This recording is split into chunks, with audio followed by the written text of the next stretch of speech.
One time I listened to the story.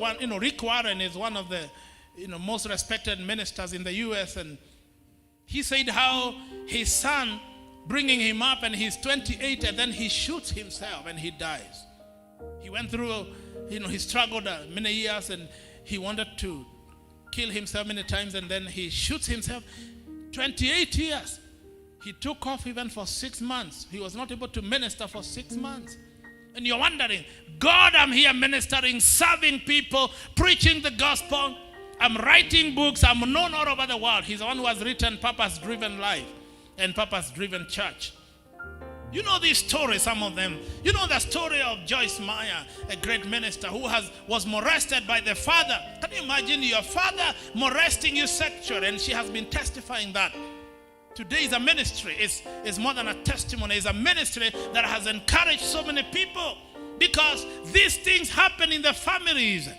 People are wounded. People are hurting. There is pain in the family. But God heals. I'm saying God heals. I'm saying our God heals. I heard a story of T.D. Jakes. You know him? Her daughter got pregnant when she was 13 years old. Come on. Think about it. Can you imagine 13 years old? Not 30. I'm not saying 30. I'm saying 13. This is a child.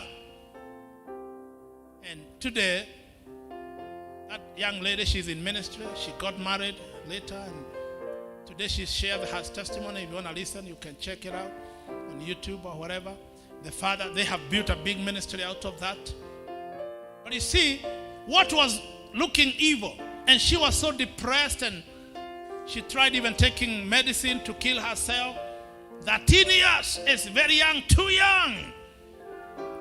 And you wonder, and Jakes, I remember one time I listened to him and he was saying, I didn't know what to do. For 3 weeks he was depressed and he was struggling. He didn't know whether to preach or quit.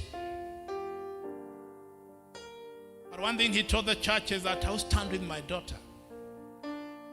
I will stand with my daughter. Whether I resign preaching or whatever needs to happen, I'll stand with my daughter. Parents, all of you who are here, stand with your children.